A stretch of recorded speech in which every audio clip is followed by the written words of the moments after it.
I'm a man who believed that I died 20 years ago, and I live like a man who is dead already. I have no fear whatsoever of anybody or anything.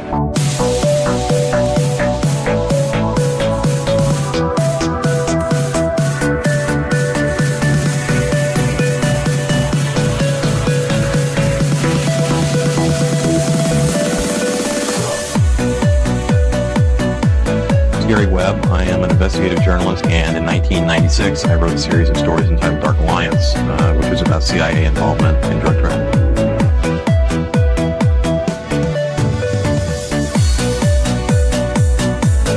Are you a man who once said death smiles at us all? All a man can do is smile back. We've both been skull and bone, the secret society. It's so secret we can't talk about it. What does that mean for America? The conspiracy theorists are going to go on. I'm sure they are. I don't know. I haven't seen the rest. Number 322. I sad duty to report this afternoon that my friend and colleague, Tim Russert, collapsed and died early this afternoon. I may die in this cell tonight or in the arena tomorrow. I am a slave. What possible difference can I make? And no official of my administration, whether his rank is high or low, civilian or military, should interpret my words here tonight as an excuse to censor the news, to stifle dissent, to cover up our mistakes, or to withhold from the press and the public the facts they deserve to know.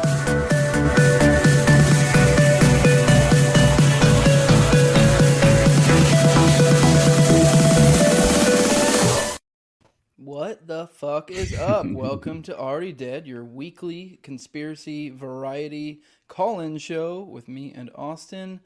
We just came off of... What's up? I just said, what's up, buddy? We just came off of a week with Nick Bryant. That was quite eventful. I had a lot of fun with that. I don't know if you had any thoughts after the fact. I know we did kind of a little post-commentary after that, but because he kind of had to leave a little bit early. But yeah, I mean, overall, that was a dope one. It was a treat getting Nick on here, and here we are getting back into the shit, into the weird, spooky world that we live in now, and what's going on. My God, man, Yeah. Nick was just, man, that was surreal as hell for me just to be a part of that, you know. And by the way, half my mouth is still numb from going to the dentist, so. If I look a little strange, that's why. But no, dude, I've kind of been in still of a sort of, I don't know, hangover type of scenario from that experience. That was legendary to be able to have a conversation with him. But I was hoping to ask him a couple of additional questions, with just things that I was always curious about, like kind of where his mind was in regard to. You know, like I really never heard him say cover certain aspects of the finders and stuff like that, which I really would have loved to talk about.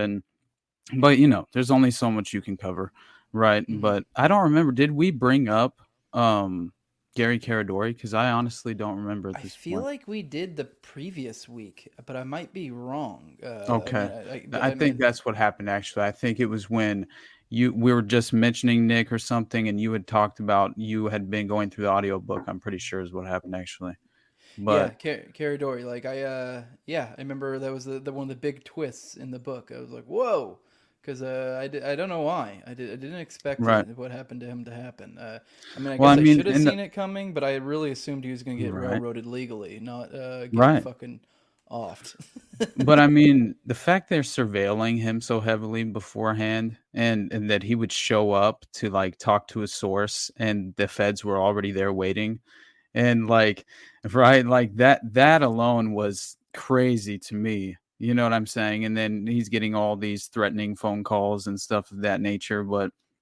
And then they go and seize all his evidence basically right after he dies too, which, like, you know, add insult to injury. You know what I mean? Like, that's absolutely crazy to me. But I mean, I don't know. Not really. After you research topics such as this and like the octopus and things like that, which I heard the director of that series on Netflix do an interview recently, and he just struck me as, he's clearly, he was more of a photographer or something. He was more coming at it from a different angle. He's clearly technically a journalist at this point, but I'm just saying, like, I don't know. I'm always looking to be a little bit more satisfied coming away from something is all right. Like, I know I'm not expecting someone to just tell me what I want to hear and give me some salacious details that kind of like lends credibility towards something that I'm hoping is the end result, as far as like some conspiracy that fills in more holes that would make more sense, in regard to the narrative that I'm considering more to be legitimate. But yeah, anyway, I don't know. I just was listening to this guy, and it made me feel like there's a reason that I mean, not saying there's not a value to it, because I do really believe that the fact that was on Netflix in the first place, just covering the octopus murders, just leaving it in a way open-ended to where it's like you kind of have to make certain decisions on your own, and maybe certain threads weren't tugged on as maybe, I think they should have been prioritized a little more, or whatever the case is. It's like, I did find it interesting what he had to say, though, was that so many different people come to that case from all these different angles, right? Like, it's either, the cabins on Indian reservation and the triple homicide of Fred Alvarez, or it's, the Inslaw software, right? Or which is literally where Danny came from. What he was a tech writer, right? Writing for a tech magazine, and so it was more his beat in the first place. Or it's Whack and Hunt, and it's like the private mercenary aspect of all of this, right? And different private companies and organizations that they use throughout, that intelligence uses as cutouts, and flat out, I mean, creates out of whole cloth, right? I mean, how many different cases can we point to where that's the case? But anyway, I did find it interesting, though. At least it was cool. I think it was an interview with, I forget the guy's name, but he was definitely involved with creating the Netflix series for Octopus. But I know it was with, I believe it was an interview with Monica Perez. But anyway, it was pretty good. But yeah, I don't know, man. I'm a little skeptical of certain things when it comes to like saying that Gary Webb committed suicide for real. Like, I don't know. That's a little, right. By the way, Adam mentioned in the chat, our producer, and I actually recall it now. I believe the guys who did the Netflix documentary were on Nick Bryan's podcast, for those who are interested. I did want to address a couple of chats. By the way, for those, someone says, is this on instead of Tower Gang tonight? Did TG stream last night? Yes, we had Owen Benjamin on last night, Tower Gang. We normally do this show, Already Dead, on Tuesdays at 9:30. Every now and then we move it around. Today, obviously, I swapped days because to accommodate Owen, we went on a Tuesday, and so I just swapped days. So here we are on a Wednesday. I knew we'd accidentally catfish some Tower Gang people into watching it. I do want to let you guys know I have my own separate channel, No Way Jose. I've just also been streaming to Tower Gang just because why not? There's nothing going on to get some more people. It's also a call-in show, so it helps to get a bigger grouping to get more people to call in. So for you guys in there, we normally don't address the chat either. So like the chat until the second half of the show. Like the second half of the show is like the call-in portion. So about 45 minutes to an hour into the show, we'll swap over to the call-in portion, call-in/chat. So we'll kind of go through the chat, see what questions, comments, whatever you guys have. We'll bring those up. We'll also bring up the call-in number. You guys can call in, ask us questions. Also, patrons, I don't know if Austin's offering this as a perk on his yet, but for patrons of mine and maybe Austin's, I'm not sure, you guys also get a StreamYard link. So if you want to, you guys can come on up and talk to us just as if it was me or Austin kind of deal. Just be one of the talking heads on here. So, yeah, just letting you guys know that is an option. You guys, if you do want to stick around, this is a very different beat than Tower Gang. I get it if it's not your thing. It is what it is. So, whatever. This is my parapolitics show. call-in show. So we're kind of covering the, whatever the hot conspiracy / parapolitics topics of the day. And that's kind of what we're doing today. I guess I think one of the biggest things that happened this week is the Iranian president died, which I do want to make a point to add. I believe, I don't know the exact specifics on how Iran's government works, but I'm pretty sure it's kind of similar to the concept of kind of like, say, something like Israel. Israel's a president as well, for those who don't know. It's not Netanyahu. Netanyahu is their prime minister, I believe. So they have a similar thing with Iran, where they have the Ayatollah, who is like the religious leader, but I want to say he's essentially basically the leader, and then they have a president. I don't know enough to know. I don't know enough to know the specifics of like what one does, but yeah, there you go. There, that guy with the silly hat. But yeah, generally these guys are, so the president dying, it's like a lot of people, like, I guess it is kind of a big deal. I don't know to what extent, how big of a deal it is. But it's not like the main dude died. But I mean, I guess you could say that maybe that's like if this was done by some other actors, as opposed to just being a weather thing, as many people think, then that would hint towards maybe they're sending them a message, but not as big of a message as like, oh my God, it's World War III type thing. I mean, I guess you could say that'd be the case. I'm not sure. But yeah, Austin, I don't know if you've looked into this a little bit more than I have. I know the whole thing is his helicopter crashed and it was weather. So everyone's always obviously jumping to weather Jews. So I don't know. I don't know if you have any thoughts. I mean, I really do think the specifics matter. I don't know if you've looked into the specifics. So I know with the weather thing. So now if there was a choice that was made knowing that this was going to be, that there was shit weather and they, made that executive call to say, fuck it, we're flying, then obviously it's like, I don't know, unless you're saying it blew up or something. I don't really, I don't know. I mean, the same thing happened with one of the Kennedys, right? I believe one of the Kennedy, it wasn't a helicopter, it was like his private plane, I believe. What was it? Kennedy Jr., I believe? Or JFK Jr., I believe, yeah. Yeah, so I believe he died too. I know there's in a similar type situation with bad weather. So, but yeah, I don't know. So I don't know. Do you think it was a weather machine? Do you think they were off? I will say just the simple fact that guy died, considering the current situation. I don't know. It makes me feel like it was, but I don't know. I mean, weirder things have happened that it's just. I mean, yeah, he could have just conveniently died at that point in time. I have no idea. I don't know if you have any thoughts on the matter. If you've seen anything that lends itself to one way or another. Otherwise, I think we're just kind of guessing in the dark here. Yeah, we're poking around in the dark in a way because there's just nothing tangible that I could find as of yet that can, in a corroborated way, like really point to anything that it even kind of, I mean, beyond the fact of the political connection here, because clearly that's the main thing that causes pause. But I would say like the official narrative is it's a technical failure and it was caused by okay. Hey, it's possible, I mean, I know that weather modification is 100% a reality, but they brag about it now. Oh yeah, like, no doubt. Like 5 years ago, it was like, oh, crazy conspiracy person. Now they brag about it while also. So see, you can see how this is framed. Do Jewish bankers control the weather? Okay, right.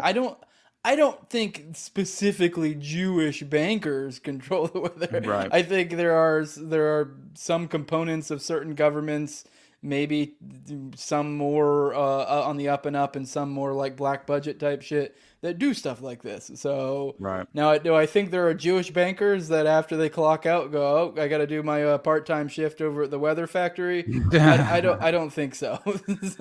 Right. Yeah. And that's another thing is like how, like, and I'm not questioning like the sophisticated nature of some of the capabilities of like DARPA and clearly the HARP and that's more in line with the weather modification and like my thing is like I'm not entirely certain how accurate they are. I've heard that they can be fairly accurate with different scenarios of what type of weather modification they're attempting to wield, but yeah.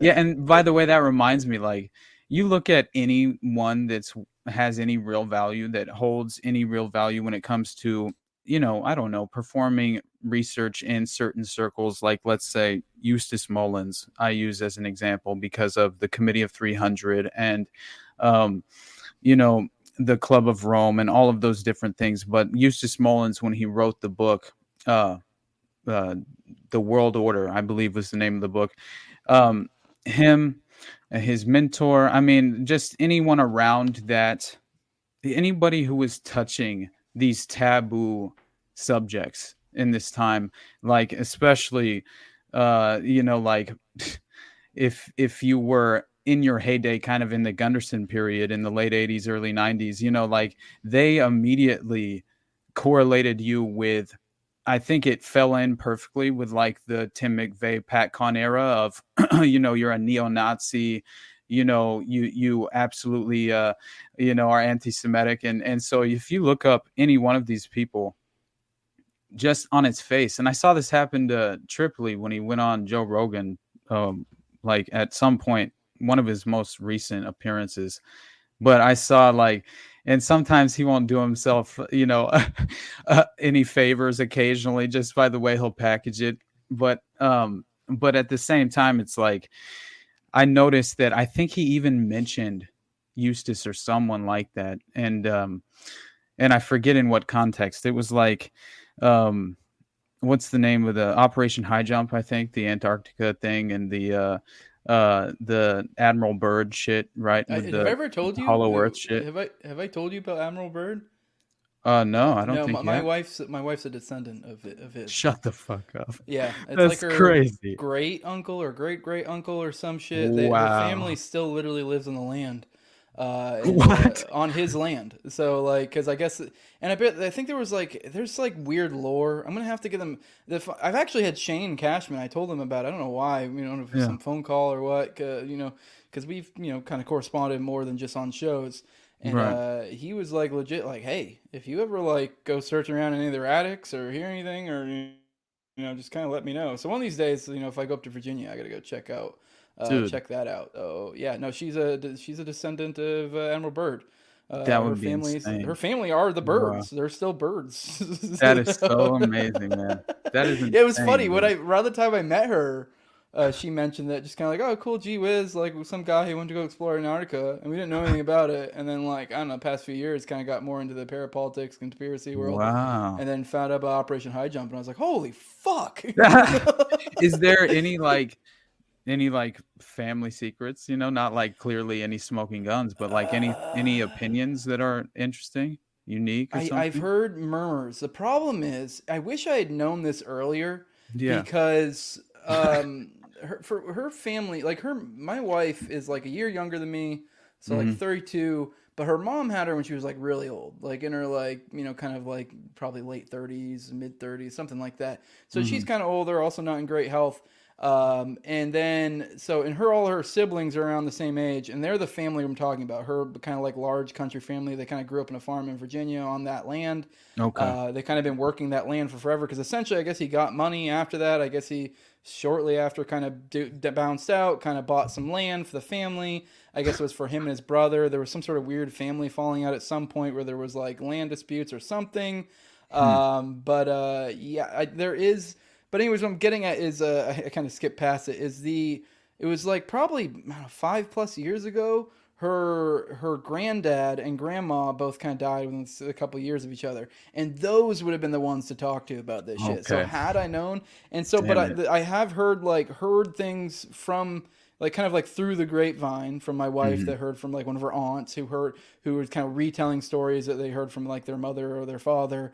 And like, yeah, they definitely are like, I guess they kind of openly talked about it. Just kind of like, yeah, that was weird. Like, and it was weird because they're kind of like a straight lace, like not conspiracy. They're just kind of like, yeah, some weird shit is going on down there. All right, let's another day. Like, so like, I don't know. I mean, so yeah, I think I wouldn't be surprised if I dig around in one of those attics one of those days, find some of his like stuff, because I think they said that he had like some memorabilia and stuff that was still around. So, but it's Wow. kind of like all shit that's up in storage. They're all kind of like elderly people up there, so it's Right. like getting any of them to like go dig through all this shit is like kind of a chore. So I don't know. I mean, there could be, fuck, for all I know, there could be a journal laying around somewhere. So.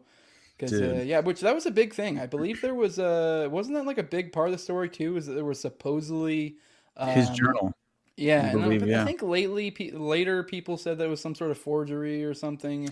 I Yeah. don't remember the specifics on that. I don't know if that's true, what's true or not. If I recall correctly, the journal was pretty wonky, although there clearly, I am of the opinion some wonky shit was going on down there. So I don't know Yeah. what specifically. I mean, Hmm. whether you want to say Hollow Earth was there, whether you want to say aliens were Right. there, whether you want to say the Nazis were there. I mean, I'd Right. say those all sound crazy, but I mean, I guess if you want to keep it grounded in reality and not go nuts. But yeah, I'm of the opinion at the very least, I wouldn't be, I think, I mean, I guess I don't have anything strong, but I lean towards there probably was some sort of Nazi base or something down there. Right. So, It's what it sounds like. And I mean, when you know yeah. enough about like New Schwabenland and like Mhm. what was going on like in the Nazi occult. I mean, my God, brother. Like, and when that alone makes me like really consider what beyond the fact that like there's this book that I mean, clearly we know that Prescott Bush had ties to funding both the Allies and the the Nazis, and it's just ridiculous to me that you know that seems to not be in the forefront of people's minds whenever they discuss World War II in the first place. But Mhm. I do think that you know they were up to something that was like, and I've heard so many different explanations, like esoteric shit, where they're searching for like the um oh shit, what was it? It's almost like the Indiana Jones shit. I can't remember, but Oh, I don't know. yeah, Is oh it yeah, one of the pieces of the spear that pierced Jesus's side. Spear of Destiny or whatever? I think is Yeah, the name yeah, of it. Yeah, something. Yeah, I believe so. Yeah, yeah. and it is, man, it's damn interesting to see like why the hell were Nazis all the way in Antarctica and in these remote locations, like and creating like the small Nazi communities and things of that nature, right, where they all speak German. And yeah, that which always now reminds me of Colonia Dignidad, right? Which is just absolutely crazy. But anyway, yeah, that story always blew my mind. But I I always intend on going back to it at some point too, because I do think that it's at least would be a fun thing to explore.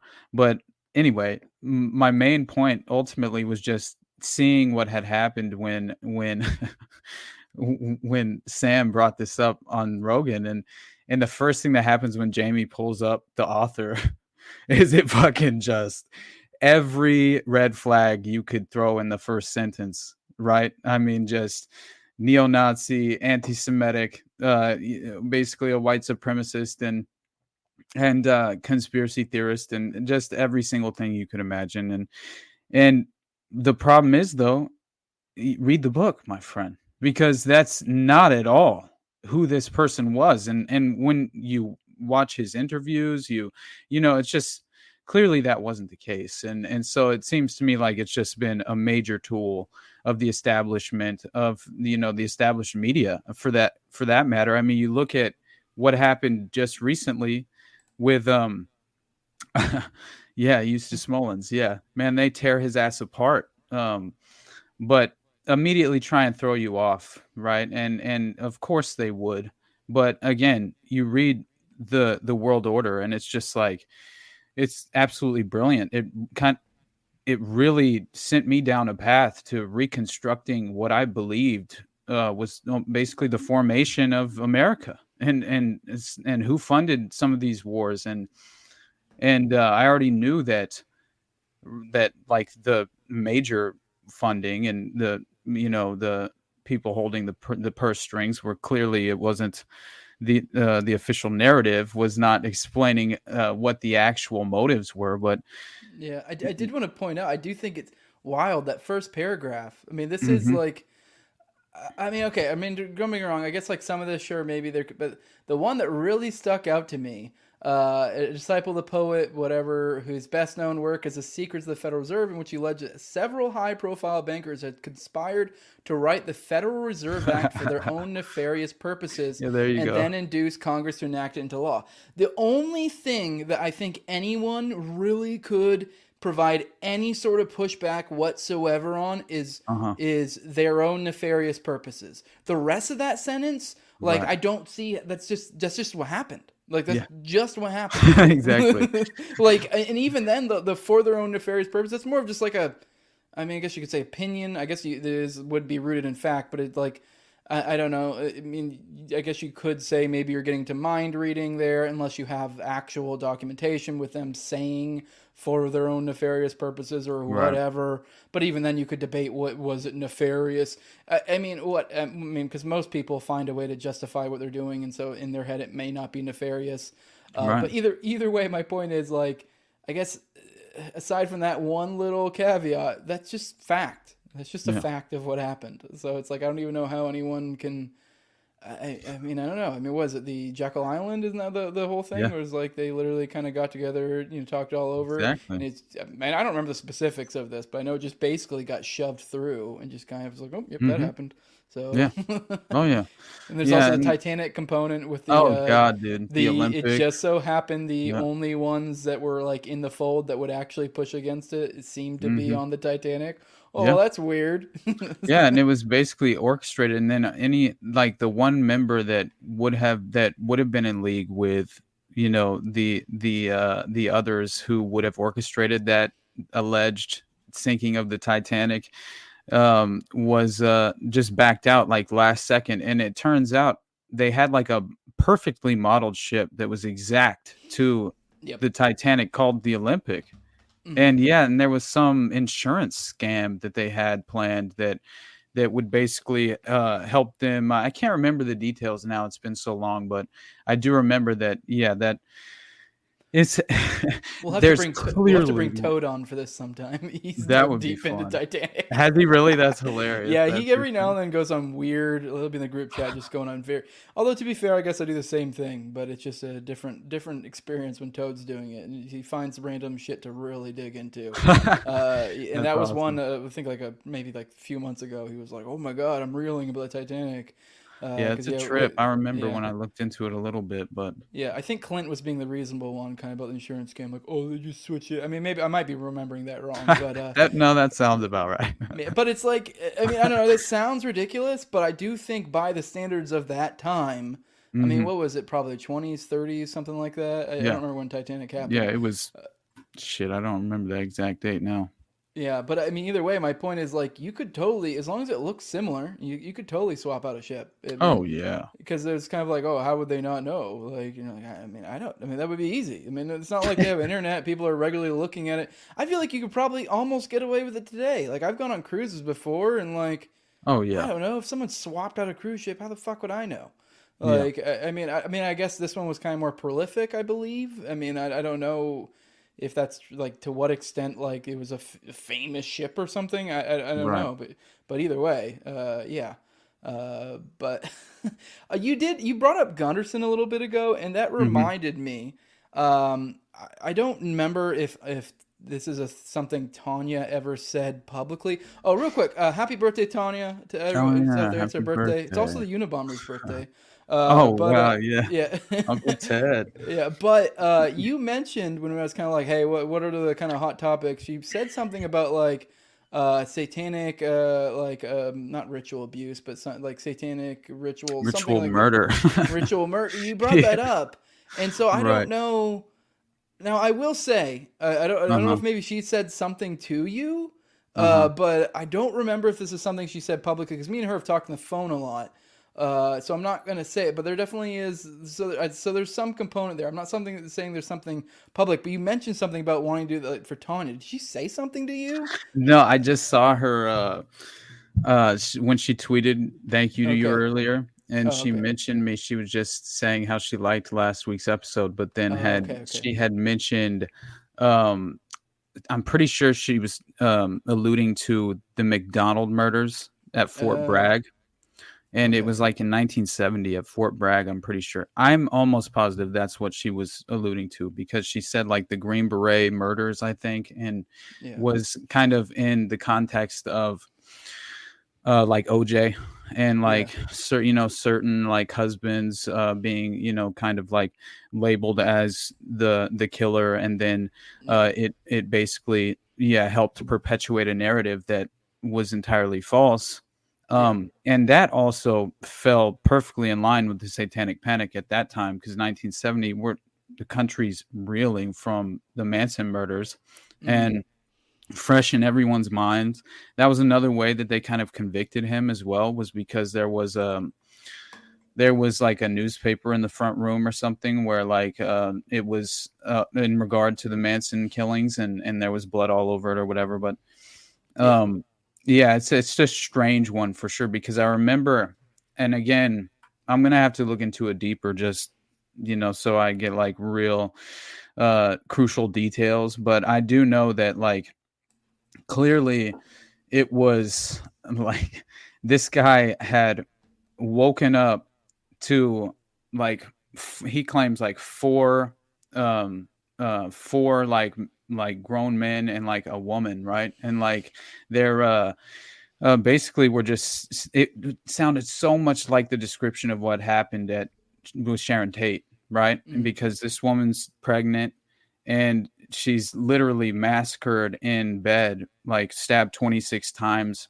One of the two daughters, a 5-year-old and a 2-year-old, are killed, and one of the one of the men is wearing like, he's like a black guy, and he's wearing like green army fatigues with like sergeant stripes, and then there was like a white man with pock marks on his chin and cheeks, if I remember correctly. And there's like this woman who's wearing like a floppy hat and like a blonde wig, and she's like chanting what the fuck was it? She's like chanting something super dark, like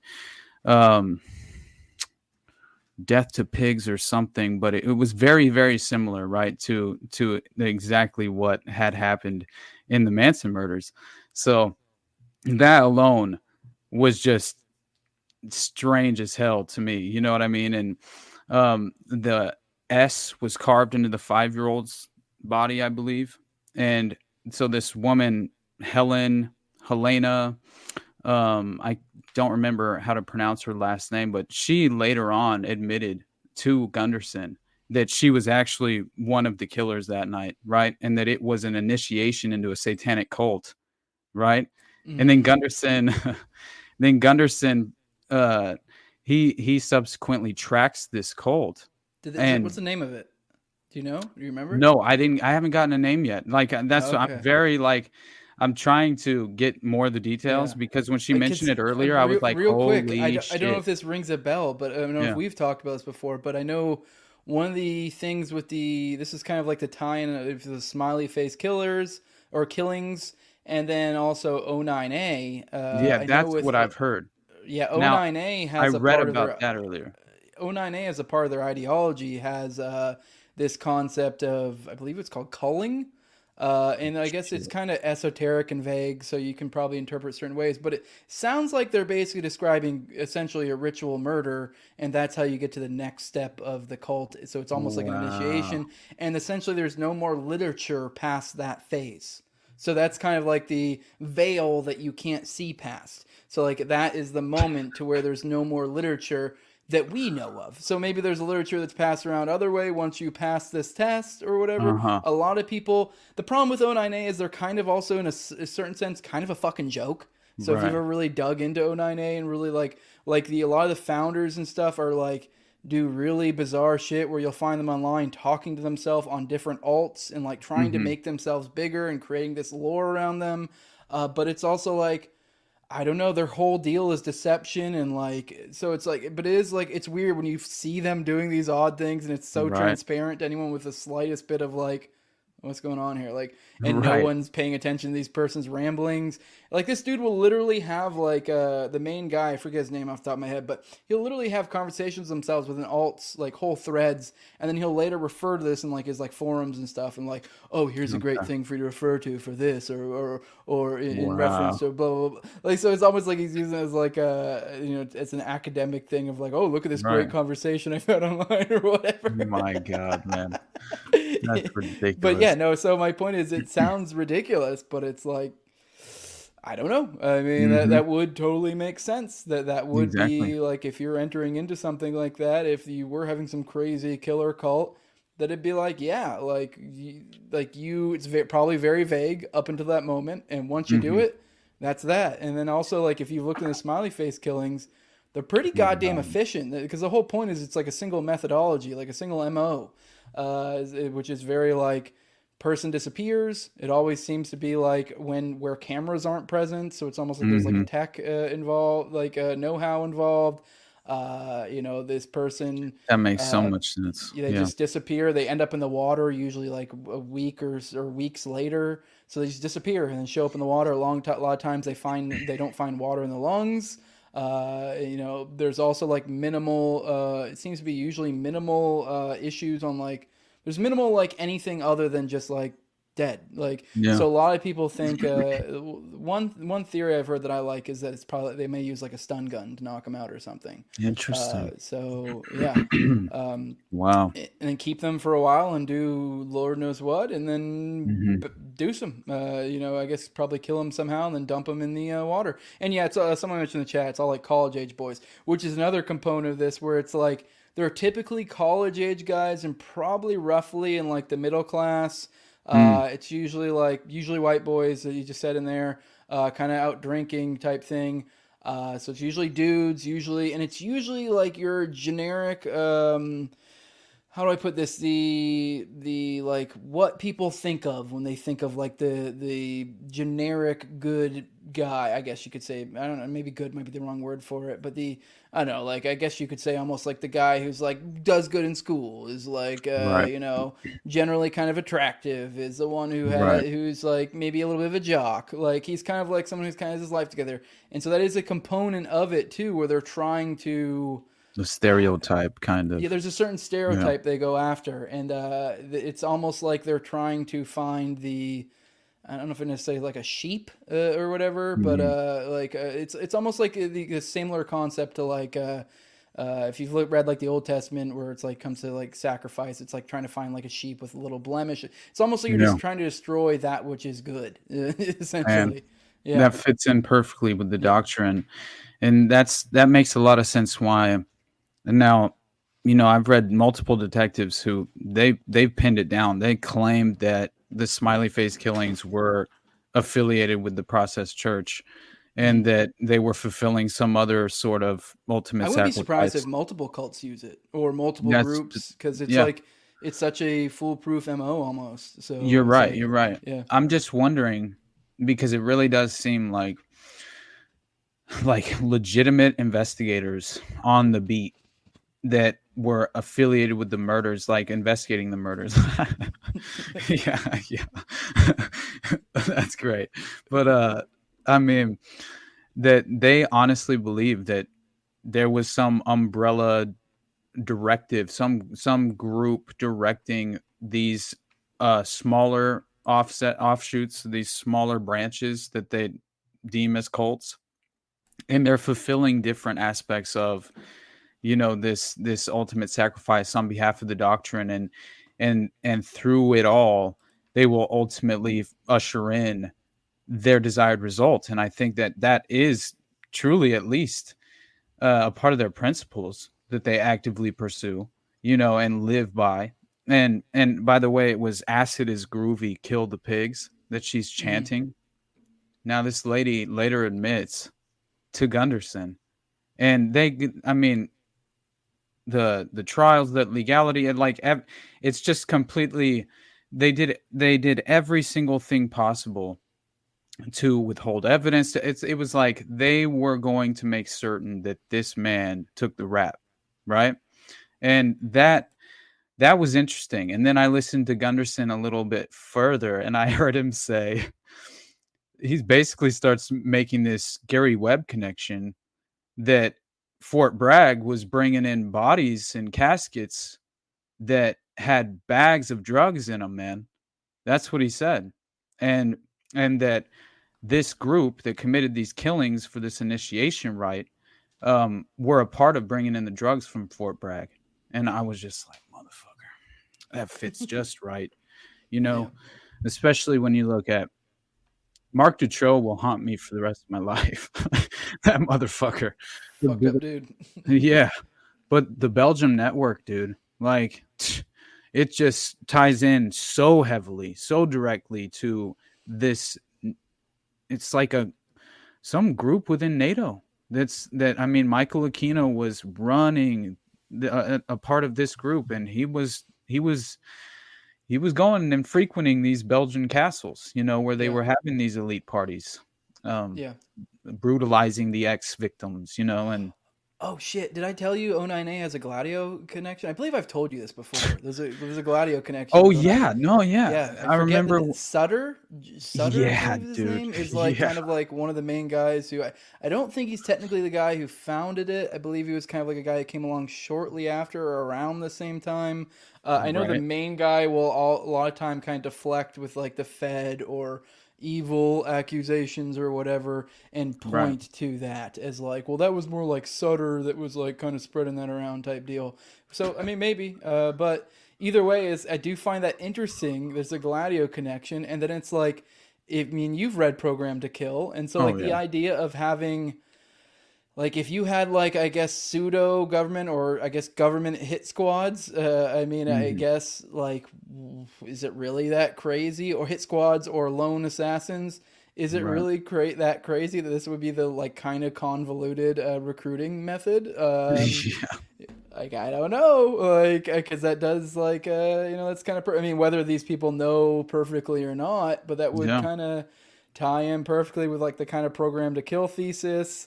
And it's kind of almost in a fucked up way, kind of genius, because it is like if someone is killed, because the reason why when I was confused when you brought this up is, I'm not going to give specifics because I feel like that's Tanya's storytelling. I can't remember if she said that to me publicly. I'm almost certain she didn't. I think it was a phone call, but it was there's a component with Gunderson, and Tanya and satanic ritual murder, but it is kind of like.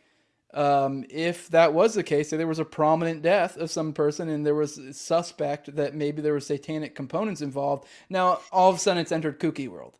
So like now you're like, what you think is fucking satanic? Like, right. Well, for one, it's also kind of like missing the point because it's like, well, that is interesting. It's kind of like to some extent, who cares? Someone died and like we need to find out who did it and take care of it. But so like you're focusing on the wrong thing. But yeah, I do find that interesting. That is like, that would make sense if you do have these, I don't know, Trenadus, Yikis, Caradoris, all these different, entities, these people who've died. Is it really that crazy that maybe it would be like, even the ones that are unsolved, that it's like now they have this extra step of like insurance to where some crazy satanic individual or there are satanic components involved. And now it's like, if this part gets out, now you're already, to the eyes of the public, crazy idea of like, well, so-and-so didn't kill themselves, sounds even more crazy when now you're spouting shit like, and now you look at this, and this clearly indicates there was a satanic ritual component. You're like, whoa, dude, you sound fucking nuts. Oh, yeah.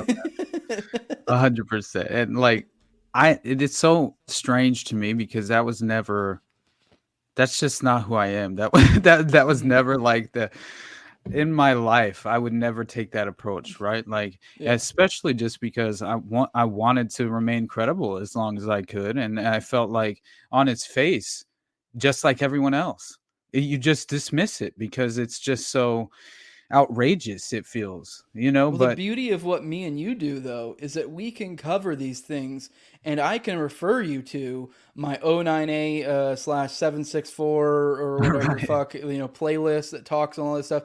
You've covered a lot of this shit on your show. The stuff we're talking about, I feel like you've probably covered more of this stuff on your show, although I've covered plenty of it on my show as well. Definitely. We've done Jonestown series, we did a Finder's Cult series. I believe we did another satanic ritual type thing, maybe playlist, I forget. But yeah, so like there are those to refer to, and we refer to sources, but it is like, yeah, in your day-to-day life, it's like, how the fuck do you talk to someone? Or even, let's say I went on some podcast with a more buttoned up crowd. Say I went on Timcast and I was to talk about, I don't know, some conspiracy that also has a, like, I don't know, like a satanic component to it. It's like, how would I address that? Which, like, hell, even with OKC, with like the OKC bombing stuff, there is stuff that, like, if I'm going to go on a more buttoned up show, like, I'll be honest, I don't lean into the, like, this was probably a false flag, guys. Right. I know, right? It is funny. But yeah. I completely agree as far as, like, I never would go on someone else's show and just kind of like, lean that direction without trying to really kind of lay the groundwork as much as you can feel people out. I've been on multiple shows where I go full on, right? But it's like I could tell, yeah, this dude's was like about it, so whatever. Definitely. But generally, it's like, I don't know, give me like an hour and a half to work to it, or give me another episode. I don't know, maybe I can get you there. But generally speaking, it's like, I'm probably just going to get you to like, well, that John Doe 2 thing's pretty fishy, right? Right. Exactly. That's great. To be fair, that is like one of the most like bulletproof type or solid angles to take if you're just trying to be like cold hard facts. But there is also a lot of other interesting stuff that, once you start digesting it, you're like, this paints a pretty wild picture. Mm-hmm. For sure.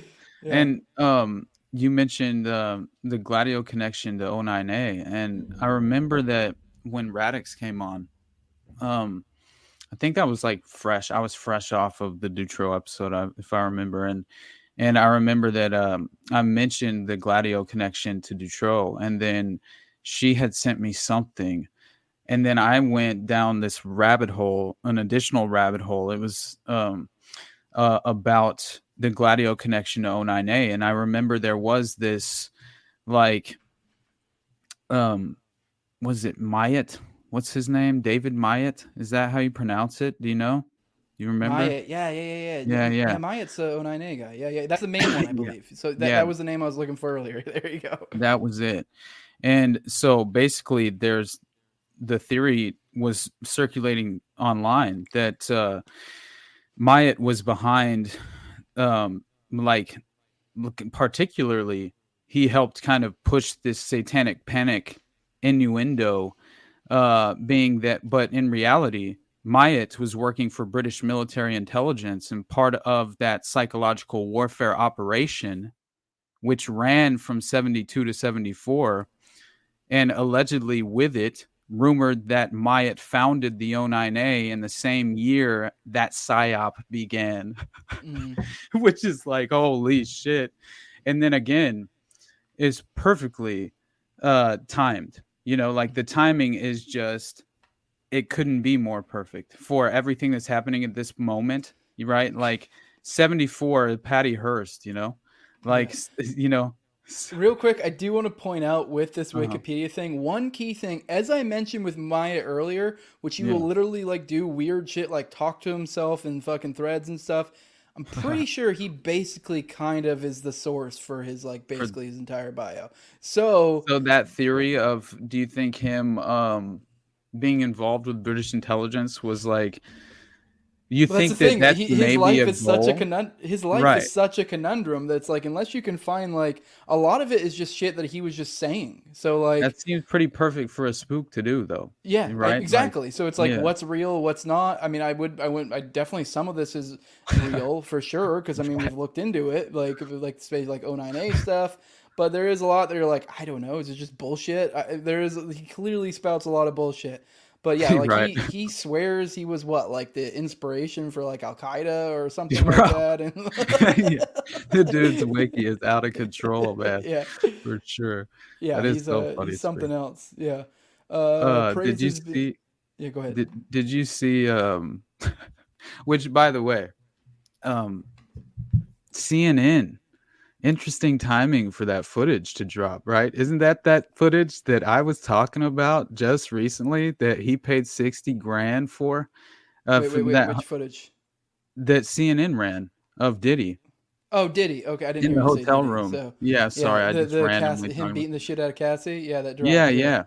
For yeah. me, I'm just like, that's the exact same footage that I described that was in the lawsuit where Diddy bribed that hotel like 60 grand to hold the footage. And so I just thought like, I wonder why, what an interesting timing for CNN to run this footage right now. And like, for Yeah. me, he's just getting the Ghislaine treatment in a way, it seems like, right? To Yep. where it'll be like It the was perfect. it's like we were talking on Tower Gang last night about Terrence Howard and how he beat his wife at one point. I don't know if you watched the episode. I but haven't watched it yet, yeah, but I saw but Owen talking about Terrence and he was yeah. killing me, dude. But we were talking about it, and we were talking about him being his wife, and it was kind of, obviously it's a fucked up situation, but he apparently like literally closed fist punched his wife like literally in front of his kids. Terrence Howard did that? Yeah, and apparently I think the cops Wow. were already there or some shit, because I guess they literally were like, yeah, we saw it, and like he tried to be like, his argument was essentially like, well, she was kind of talking to me strongly, and then his like real contention was like, it wasn't a closed fist, it was an open hand, it was a slap, and it was like, while that is like nuts to do, it's kind of like, in a certain fucked up way, it's kind of genius, because now you have everyone focused on, was it open or was it open or was it closed, and you're like, Exactly. what the fuck? What a difference does it really make? But yeah, let's get into Diddy in a second. I do want to swap over to the call-in portion of the show, and we'll kind of talk about Diddy. I do want to let you guys know today's show was brought to you by Nadeau Shave Co. Big Shave has been psyoping the American people for decades with their multi-blade razor scam. You don't need that bullshit. Eliminate razor burn, irritation, and ingrown hairs caused by deep, penetrating multi-blade cartridges. Return to the traditional shave. You don't need expensive bullshit. Nadeau Shave Co. supplies you with single stainless steel blades, just like your grandpa used to use. High quality stuff. I know I'm a little bit fuzzy, but I'm probably going to shave here soon and take that sucker down. But I still do edging with it too. But yeah, this is good stuff. One standard issue gives you one traditional safety razor, as you can see in the picture here. That thing's pretty dope. I mean, it's metal, lasts forever pretty much. And a box of 100 stainless steel razor blades. It's all for $75. The shit will last you. It says a year. Let's be real. You can, depending on how frequently you do it, you can make that last probably way longer. And those who shave daily, there's a quarter shave club. You can pay. It's a 25 cents a shave roughly. Go to NadeauShaveCo.com to get yourself the traditional safety razor. Keep an eye out for soaps, shave body and hair soaps coming out soon. NadeauShaveCo.com. Use code Jose for 10% off your entire order. All right, guys, let's get into the call-in portion of the show. Here we go. This is the number, 941-281-5857. Feel free to call in. We'll shoot the shit with you. I do want to remind you guys, I'm going to stop fucking mentioning this literally every time, but maybe before, you can only talk with me. Austin can hear you, but you can't hear him. So just keep that in mind. Pop on, ask a question, make a statement, whatever.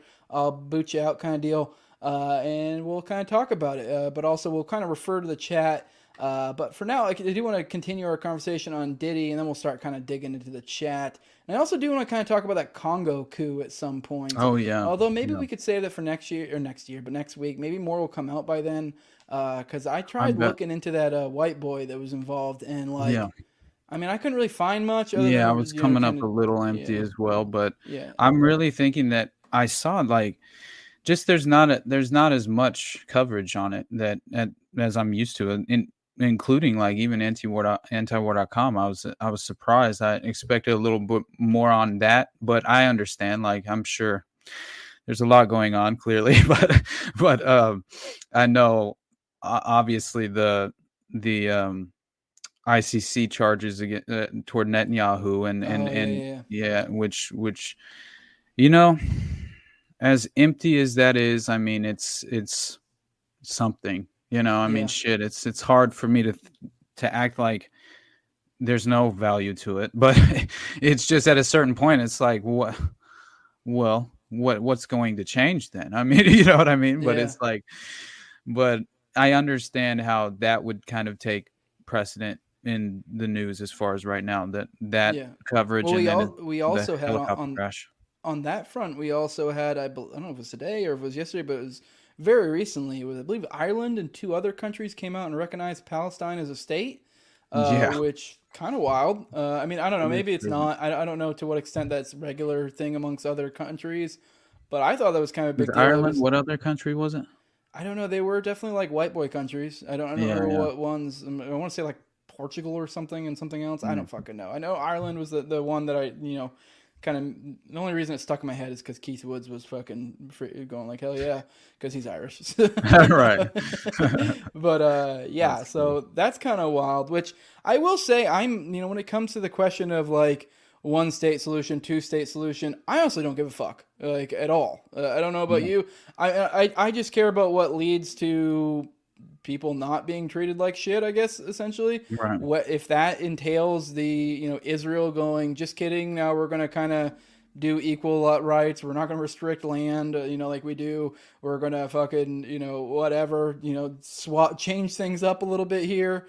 I mean, if they even want to go a step forward and maybe start doing some sort of arbitration and figuring out, ways to rectify the clear property right infringements that have occurred over decades and decades and decades. I mean, I know a lot of people act like this is a thing that can't be dealt with, but it's like, I don't know. This is like within 100 years, and like, I mean, I get it. Like, not everyone's going to be able to probably get their property back or whatever, but like, I don't know. There are a lot of people out there that still have like wills and stuff, and they would be. I don't feel like it would really be that hard. Not wills, but like the what's the word I'm looking for? The deeds. They still have like deeds to their families' houses and stuff. So, and like, yeah, those houses may not still be there, or they might be occupied by somebody else. But I really think that in that situation, it's incumbent on the government to either return their property to them or something of equivalent value. So. And yeah, that might be a process that would take a long time to pursue, and there may be a little bit more nuance, and like maybe you need some legal experts to explain the process. I know it sounds crazy to people out there. They want this like easy, like 1-state, 2-state. I don't give a shit if that entails 2 states, if it entails 1 state. I don't fucking care. At the end of the day, like, something needs to happen, and I mean, I don't know. I mean, maybe this could be a good step forward. Is recognizing Palestine as a state, and maybe other states start doing that. You seen Netanyahu, like what he literally said? I was just like, motherfucker. About like what? Bringing up, he said, like, comparing, it's like charging George Bush for 9/11, or like, issuing a warrant for George Bush on 9/11 or some shit. And like basically comparing it to his own situation with the international courts. And I was just like, that, not a good idea, brother. You know what I mean? Like, honestly, it's deserving of the George W. Bush meme. Like, fucking, it's just so crazy. Like, he clearly was involved during 9/11 as well, right? So like, it could honestly be a veiled threat at a certain point where it's like, who knows how much dirt that he's aware of on certain individuals in our political landscape. That's all I'm saying. I mean, I don't necessarily believe that Netanyahu is, I believe he's making decisions on behalf of a group of individuals. That's why I believe, that, but just like most leaders, but I think his wife's probably his handler. Have you ever dug into that rabbit hole? Dude, it seems like it. It's weird. It's like she literally owns all his shit, basically. I'm telling you, man. Yeah, and they have some weird sort of like marriage. They have like a marriage agreement to where, like, I forget the specifics of it, but it's weird. It's very bizarre, the requirements of him to his wife in that thing. Like, not normal stuff. They'd be like, oh yeah, we'll put that in the prenup. Like, right. I know, man. Yeah. No, it blows my mind, but I couldn't believe that he said that out loud, to be honest. But I also can. the same time. But anyway, but other than that, I just like I have sort of kind of in my own mind given up in a way on the idea of a two-state solution. On not that I wouldn't be open to it. Yeah. I'm just trying to be realistic, and as far as I don't see the political will.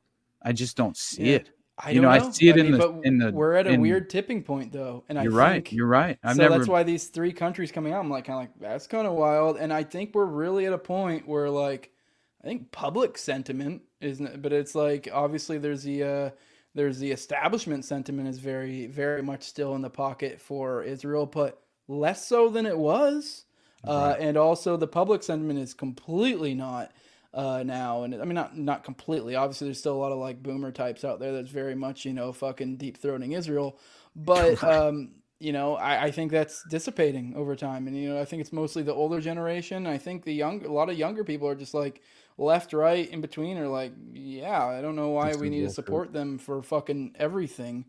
Mm-hmm. Yeah, I kind of want to finish up our thoughts on the Diddy thing real quick. I mean, with that, do you think this is kind of like are you thinking this is a distraction to kind of, is a way to kind of, like, as I was making the point with like the Terrence Howard thing, kind of like, now we're focused on open close and now we're focusing on beating Cassie as opposed to the other Right. fucked up shit? Or, Yeah. because for me, I see that and I just think, well, that just makes me believe the other shit more. That's true. So- But I do think there's kind of a large group of citizens in this country, and especially that kind of are more in the consumption, like they're just over consuming. Many of them are just very much in the vein of this sort of post high school it's sort of a popularity contest of some kind, where it's mainly you just want to embrace ideas for this false identity that you're trying to kind of like enshroud yourself with, but in reality it's just a mask. And you're most people are a little too insecure with their own beliefs and principles, and I just think that I think that so many of those people will be so easily distracted with anything like a video such as that, right? Where it's like that alone, how many people would just right away, they would probably turn it off after the first few seconds because it would, harm their delicate sensibility to that extent. And I mean, there's a lot of people like that now, even when they're consuming, murder porn on TV or whatever the case is. It's like when it comes to like real life situations, not as many people are eager to expose themselves to something like that. So I think like that alone, just seeing Diddy do that to Cassie will serve as a perfect distraction for that group of people, for a massive group of people in this country that might even be the majority. I'm not quite sure, to be honest, because how many of those people went and read through the Lil Rod lawsuit? Yeah. I mean, come on. I mean, how many people read the Cassie lawsuit? That lawsuit alone is like, how is this man still walking around?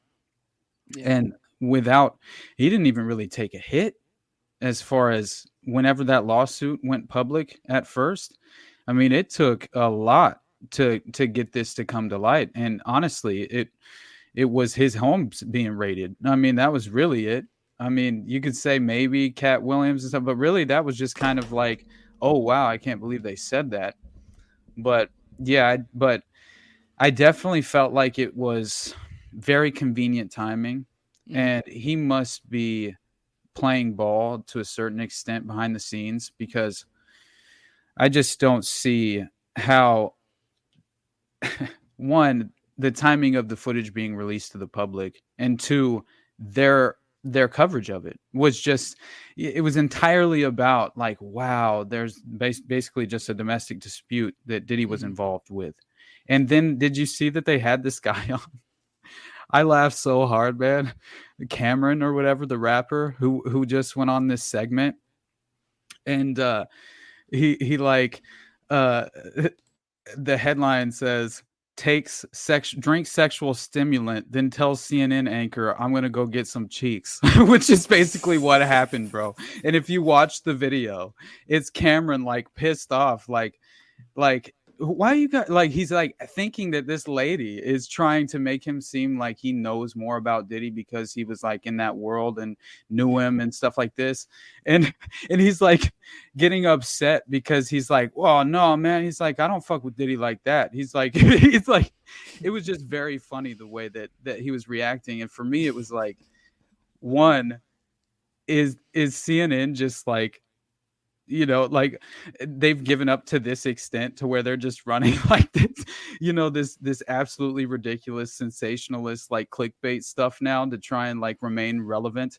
or like, is this just actually peak journalism in 2024, right? But Yeah. you should really watch that because it is funny as hell and it's not even long at all. But I'll have to check it out. If you yeah, find it, send it to me. I will also do it too. I think you might have a point in that this is almost like I guess you could say like a limited hangout of sorts, Yeah. at least in a public perception way of kind of like, oh, give them a little bit of something. Because like sitting here trying to act like you're squeaky clean with all these allegations and giving up nothing when there are super sinister allegations tied in with all of these, it's easier to just kind of go for the lighter one, which is domestic abuse, and release that. I think Right. what we need right now is I know people think I've been a little bit like obsessed with this, and I think what we need now is another fucking Kendrick diss. That's what we Dude. need. Because I'm telling you, I know a lot of people are like, oh, this Drake thing's a distraction. I'm like, but no, if you understand the Diddy case and the stuff that goes on in these circles, and you know what, I could be wrong. There could be no connection whatsoever, but it feels like from a lot of lyrics, a lot of the hints that Kendrick was dropping, that he was heavily implying some crazy shit's going on. Oh, yeah. And it just seems to make sense that it would, in some form or fashion, be tied into this. So it sounds like it's another thread just kind of hanging there, waiting to be tugged on by someone like hard. So that's what I was kind of getting at last episode. Like, hey, some intrepid reporters start digging into the specifics and all that stuff. Maybe start uncovering some of this. Because I don't think any of the establishments, media is going to do that for sure. And there's this thread, I think, just sitting there waiting. And it's like, yeah, this Diddy one may have, I guess, sort of in a certain sense be somewhat wrapped, but it's like, hey, pull at it from a different angle, like you pull it at there. And it's like, so I think there might be some to it. And I think that might actually backfire. If say something like that happened, and now Diddy also has this video that came out, now you have another thread pulling at it, and he's now has an even worse reputation that he's already kind of copped up to some extent. Oh, yeah. And now you have it being pulled at by a different thread. I don't know. I think there might be something here. Let's get into the chat. I just mentioned the limited hangout. Netflix is a limited hangout. James Corbett has the real deets in the Octopus case.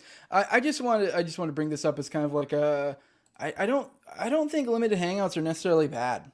I mean, I guess it depends on the situation, what you're talking about. But say, for example, like the Octopus one, or another good example is the recent OKC bombing documentary that dropped. Right. I forget whether it was at. It was on HBO Max, I think, or something. It was like Road to April 19th or something like that. Or I forget the title of it. But that one very clearly was like pretty much, I mean, whether it may have been, whether intentional or not, was essentially a limited hangout.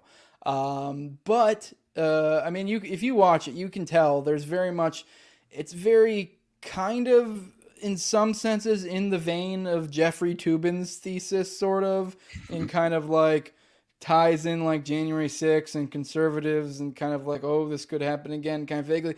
But there's a lot of big shit that got dropped in there. They kind of dug into a lot into the John Doe 2 stuff. They, what else? God, I just had a brain fart. There's another. Oh yeah, they kind of dropped some Roger Moore stuff that was pretty like, whoa, they went there. I mean, obviously they didn't completely spell it out as we would have liked, but that documentary was a huge advancement in the narrative. I mean, don't get me wrong, it's a huge advancement while also kind of sticking their foot in the mud to kind of be like, to have their place of like, we're staying here and we're going to shift the narrative a little bit to kind of be like, yeah, but you guys, really the story is you guys are bad. But it's like, I don't know, I think anyone with any quality that watches that would, I mean, yeah, don't get me wrong. The lemmings out there will take that, eat it up, miss the important stuff, and kind of focus on the overall narrative that's kind of sort of being pushed there. But anyone with any sort of, critical thinking will look at that and be like, what the fuck is going on here? Right. And those are the people I kind of really care about. I honestly just kind of don't really give two shits too much about the lemmings. I think to some extent the lemmings follow. So I think it's on the critical thinkers of the world to become the leaders. That way they can be followed by the lemmings to some extent, and also other critical thinkers. So I think that's what it comes down to. So to some extent, I think you need to disregard the lemmings. There's not a whole lot you can do about it. Just kind of have a presence about you, and then you'll kind of acquire your own lemmings over time. But yeah, I don't know. I know Octopus Case is more kind of your sphere, so I don't know if you have any thoughts on that. Because I think we talked about it, and you kind of agreed that was a limited hangout, but you were of the same mind, and it's not necessarily a bad thing. It was Netflix, like for Netflix being Netflix, that's pretty like holy shit. It was kind of big stuff. Right. So Right. Yeah. I definitely felt like it was a limited hangout, but it's like to shed light on, like, clearly I think the most important thread in Inslaw is really what was going on with the Maxwells, what was going on with Robert Maxwell and his daughters that were heavily involved in Silicon Valley in the tech industry, and I think that, and legitimately, like, the infancy of the tech industry, right? And I think that people have to realize those deep connections that existed that legitimately tie in Epstein. And Epstein was I mean, helping sell and this bug software with a backdoor with Ghislaine. I mean, they're literally doing that on behalf of Robert Maxwell, and it's like crazy to me that that couldn't make it in the Netflix series. Like, did you know sorry, I don't mean to cut you off, but No, did you you're know good. Maxwell was part of a group? I forget the name of it, but it was literally something like almost comic bookish of like evil supervillains group. Like he literally had I forget. I mean, I'm kind of at that point in Whitney Webb's book right now. You talking the mega group? No, he was in a group that was literally called something like I want to say villains, like Oh God! but it was like literally like called like organization of criminals or something like that. Really? And it was like I don't kind of remember. like I forget. I'll have to look at it because I mean I'm sort of talking about stuff I literally just covered, because I'm Right. like. I just finished, like a week or so ago, like literally like the day before we had Nick Bryan on. I finished his book, and then I returned back to Nation Under Blackmail with Whitney Webb, and I'm kind of at that point where they're going to that. There is so much shit in that fucking book, Oh and my like God. you realize how much Wexner, Wexner, yeah. Wexner or Lexner. Lex Wexner. No, wait, Lex Les We- Wexner. That's it. Yeah, I get it. And now I'm fucked up. Yeah. And then I with do the Maxwell, exact just same between thing. those two, like you look at all their connections and what's going on, you're like, dude, what the fuck? My God. Yeah. Peter Nygaard is just as tied in. Who's the guy that ran Victoria's Secret? Wexner. Jean-Luc Brunel. It was Wexner that I think had Victoria's Secret, wasn't it? Or maybe. Well, I think Jean-Luc Brunel was the guy, but they're all heavily tied in together. Yeah. I know that much. And it wasn't Wexner's the one who gave Epstein the upstate New York property? Wasn't that it for like he had power of attorney over Wexner, Oh yeah, yeah. which is But he insane. gave it to him for like a cent or like $1 or some shit. Wild. Was what Yeah. he did. Yeah. And people who were close to Wexner, some people, I remember reading that someone said that they were like, it made no sense why he would give this man so much power over him, and how he kind of swooped into his life so quickly and took over so much control over him. And so to me, I mean, that clearly, that the implication there is blackmail to some degree, at the very least. I mean, who knows? Maybe they had a relationship. I'm seeing that so often There's now. a lot that's hinted at that Wexner was Intel, associated with Intel to some degree or another. So, Right. I mean, there's a lot of people who thought that. So I wouldn't. So I mean, I guess you could take the angle that Epstein got him somehow, but I think I'm of the opinion after that used to be my thought, but after I'm almost done with. I'm probably like a few hours away from being done with Whitney Webb's book. But after that, I'm more of the opinion that it's the other way around. You really think Or that? that's how it sounds to me from the what's being So you spelled out there. maybe that was a limited hangout in itself. That narrative that this poor old man is being taken advantage of, which to me, that's how the narrative felt to me. That it was that part didn't feel right. Some old man's getting taken advantage of by Epstein. To that extent, that didn't make any sense, right? No. But it honestly, sounds more like it's a guy he took under his wing and kind of like, all right, dude. And that's a genius. Honestly, the power of attorney thing. When I was like thinking about, it, I'm like, that's pretty fucking genius because it's such is. It is like there are so many things he probably can do in his name that now there's plausible deniability of you don't know who did what. Right. So it's like, I mean, and also the fact that, the connections that he has, it opens up a lot of doors for him to be able to do certain things. So yeah. All right. Another chat. Nicholas Lee said, I can believe it was weather, but I find the National Geographic photography of the stretcher carried on the hill pretty sus. I didn't see that. So I don't know if you want to tell us more about that. I mean, I don't know if does that ring a bell to you? I didn't really look at the photos, so I don't know what he means by the stretcher carrying the hill. I don't know if maybe there was something weird going on the body or something. I know I saw some photo that fucking Matt Wallace on Twitter. He always does that shit where he'll be like, "What do you see in this photo?" And it was a photo of the crash, and I was just like, I don't know. Helicopter crash. Yeah, he does that all the time though. He'll literally post like a Taylor Swift photo and be like, "What do you see in this photo?" And you're like, nothing at all. That's hilarious. You're like, what are you trying to get me? What schizo fucking trail are you trying to put me down? Because I'm not feeling it. I don't know what you're talking about, and I'm pretty goddamn schizo. That one got me for a minute. I paused and was looking. I'm like, what are you trying to say? Like, right. Like, what am I missing? Dude. It just looks like a crashed helicopter. I don't fucking know. I don't know. Are you insinuating it was a fucking blown up? I mean, I don't know. Yeah. That's so funny. But yeah, man. Yeah.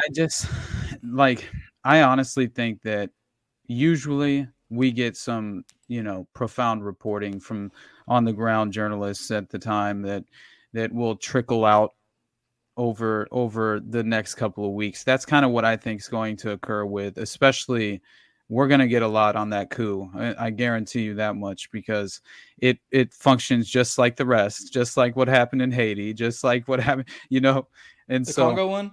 Yeah. I guess to give a quick rundown for people so they know what we're talking about. There was I'm going to give you very, very paraphrase. There was an attempted coup in the Congo. I don't know what's the exact country. I call it the Congo. I don't fucking know. But either way, there was an attempted coup. I forget the name of the guy, Malanga, I think, and then I think his son was Christian Malanga, or maybe the main guy was Christian. I forget. Because him and his son, I don't know if they were U.S. citizens or they used to live in the U.S. I believe they lived in the U.S. like over a decade ago, came over the Congo, and they essentially tried to, I don't know, get some sort of militia, or I forget the specifics on it, but essentially tried to take out a bunch of the main leaders, and I think even issued a threat to like the main president or whatever they call their leader over there, and essentially got squashed. But the weird thing is there were a lot of fucking white dudes that you would see in the and it was weird too. And you're looking at the thread. I don't know if it's true or not because I didn't watch all the videos, but they did say in one of the thread that I shared to you guys that it was like the guy in the thread pointed out that it was odd that all the white guys, because you see all these people here, but I guess apparently in a lot of the videos you would see white people kind of in the back, obviously wearing like kind of like balaclavas or whatever the fuck, and like. But then they would always kind of seem to like avoid the camera type deal.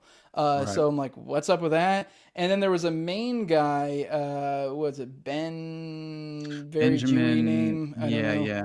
Yeah. And he fucking he was, I guess, one of the main guys Benjamin helping out Rubin. him. Yeah, he was one of the main guys helping the Malanga guy, and apparently I have not been able to find anything that really corroborates it, but this has been in multiple articles. This guy, I believe, was a U.S. citizen. I found somewhere they said he was a American. By the way, that's not actually the white guy. That's actually a different white guy. The main white guy that we're talking about. The reason why they share that video, and a lot of people are getting confused. The black guy is the son of the main dude. So that's why people got confused, and a lot of people were thinking that white guy was a white guy we're talking about. No, there's another photo of the white guy that I'm talking about where his face is all fucked up, but he clearly got the shit kicked out of him by in questioning. Yeah, no, that guy was they called him a cannabis entrepreneur, which I don't know. I mean, maybe he is, but it also seems like a really easy cover. But Right. he fucking yeah. Apparently, there were people who insinuated he had ties to Israel and the U.S. I mean, obviously he has ties to the U.S. because he's from the U.S. But it's like, what's going on here? I don't know. Why did this guy decide to be like? I mean, what a weird move to be like, yeah, I'm a fucking highfalutin cannabis entrepreneur or whatever, and you know what? Let's just for funsies go fucking overthrow the Congo. Like, what the fuck is going on here? Very, very bizarre. So I think there'll be more that come out there. We weren't able to find a ton. Me and you, I don't know. I was looking for, I forgot. Man, I'm trying to find where it was that I had found something earlier that was like this black American kid it seemed like he was like working on behalf of some information government op where he was clearly, politically outspoken for Trump during the, I can't remember if it was during the election or when it was, but he seemed almost like a political operative, just like almost a character to be used in that way. And then he was with that white kid you're talking about. He was one of the guys who was like beat to shit and like standing there. I think he had like a dad that went with him and actually died in this attempted coup. And so anyway, I just found it crazy because this guy was clearly labeling and himself as a black Trump supporter, who then was going you're talking about Malanga, the main guy, and his son was this guy. Okay, sorry, go ahead. Yeah, now he is being labeled as this Trump supporter, right? That's who you were talking about? Yeah, and that's like the main guy, the one who like kind of headed this all up, yeah. Right. Or at least the face of it, at least. Clearly, I think that he's obviously being labeled the face of it, in my opinion, because it doesn't seem like he really is some like advanced operator of any kind, right? He's clearly serving a purpose, but to what degree was he like a legitimate, like honest believer in the things that he was claiming while he was, like that part? I'm skeptical of all of this. How far did you dig into this? Because one thing I found interesting, one component that like if you do dig into it or other people do, one of the articles I was reading is apparently preceding this, and it seems to be like this may have been kind of like what led up to it. There were legitimate armed attacks against Chinese, I want to say like mines of some sort, by I believe it was American companies. Is what the claims were. That's so it's strange like, because I heard there's a huge connection to Israel and the diamond trade through the Congo. This is something that I heard from. I read a report from T-Lab, from The Last American Vagabond, I think, and it was like legitimately saying that there's like real credible connections to like something to do with the diamond mines in the Congo and the Israeli government. So I'm kind of interested to tug on that a little farther as well, because I'm thinking that clearly none of these things happened without some layered political agenda, and that's exactly what the president of Belarus said when they tried to coup him after he refused the IMF funding and to implement restrictions and COVID lockdowns. I mean, he literally, what happened right after he says no, and he makes it public that the IMF and the World Bank tried to just threaten and bribed him and then threatened him when he didn't accept it. And then all of a sudden it looks like there's a Western backed coup in Belarus. I mean, it's like, and he's like having to all of a sudden rely on Putin now. And it was, the timing of it was perfect. It's the border state of Ukraine. I mean, a tale as old as time, as we say, right? Like, how many times can we see the same playbook and expect that the culprit right, or the underlying motive is any different than it has been in the past. I mean, clearly it's going to be politically motivated, and clearly it's going to be backed by the West, because that seems to be the case. Yeah. And so, in my perspective, they're trying to draw Iran into this war, and how else are they going to achieve their ultimate ends without causing some ratcheting up this tension? I mean, it's the only way, right? You want to label every Palestinian, every member of Hamas as being backed by Iran. Okay. I mean, how many people buy that narrative? How many people believe that story? I mean, I have family members that believe that story. It goes it's just it you have the foreign minister dying in the helicopter crash. You have the coup being arranged. You have the ICC charges against Netanyahu. Too many things at play here. This is all I'm saying, right? That seem to all lean a certain direction, and call it what you want, but it's clearly war crimes, and launching a violent coup d'état through, I don't care what it is, utilizing private networks of organizations and individuals that are on the payroll. It's still on behalf of the state, and so there's no getting around that. But so the coup d'état shows all the hallmarks. Right? Nicholas Lee said, Jose, ask your wife's family about the bird diary. A lot of people think some grifter forges published journals about Hollow Earth, prehistoric beasts, and steam vents during high jump. Yeah, this is what I was talking about earlier with the diary. A lot of people think it's a forgery because, as you mentioned, Hollow Earth, prehistoric beasts, and steam vents. How dare you? I mean, I will say Hollow Earth is a theory. I like that theory. Yeah, I like that theory. It's appealing to me. I mean, I'm not necessarily like sold one way or the other. It makes sense to me. I mean, the people think Hollow Earth and they think it literally is like hollow entirely on the inside. But I think between extensive cavern systems, maybe thinking that it goes even further than you think. I don't know. I've kind of gone down that rabbit hole a few times, and I don't know. I think maybe there might be something to it. What's the name of that cavern that has like its own atmosphere and shit? Like, I can't remember. It's so like, I forget, but I read something about it, and it's mind-boggling. The depth of some of these cavernous systems like that. It is absolutely, like, to me, of course, there have been ground-dwelling societies throughout the course of history. Are you kidding me? Like, we know of them, but the ones that we know of. I mean, I'm just saying that to me, it's not really, some fantastical thing. There's still, I mean, how many times do people say this? But there are still like some Aborigines that don't know about fucking helicopters, and then their minds are blown, right? Like whenever they're passed over or something. But no, it's just like there's so much that we don't know, and there's been much more that's been, I would say, kind of kept from us. But I don't think that at least suggesting that there could be some credibility to at least some of the details within the Hollow Earth theory. Like, I mean, I'm open to it. That's all I'm saying. Yeah, I'm perfectly open to it. I mean, a lot of people think like when it comes to aliens and stuff, it's like, well, they're not really aliens. Maybe they're here. And I don't know, maybe. I mean, I don't have a strong opinion either way. I think it's perfectly plausible. Why the fuck not? It makes sense to me that, I mean, would it really be that crazy?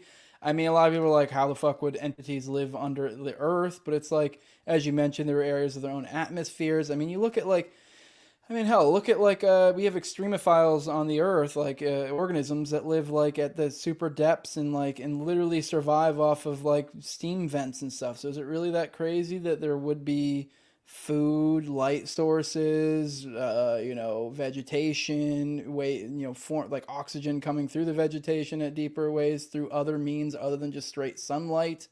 Because I mean, we were sold this myth in science class that like literally the sun is like responsible for like everything, and like I guess in a certain sense you can make the case it could by extension, But we do have, like, as I mentioned, there are literally animals that live at like the depths of the sea to where no sunlight reaches them, and they literally have found methods of surviving off of heat vents. Because I think once there was like plants that like somehow, maybe not necessarily plants, but something in that vein that essentially kind of perform a similar function, but by kind of converting chemically, steam vents they're coming off and stuff like that. So, I mean, I don't know. I do have here not wrong. Most of the lost tech around the world was destroyed in the Great Cataclysm, and Antarctica was preserved. I don't know about that particularly, but that does make me think that's about kind of Graham Hancock, right? Like maybe, fingerprints of the gods sort of approach. Yeah, but that makes me think of one theory I do like is that the Nazis didn't really lose, because there is I a don't lot think of that's the theory now.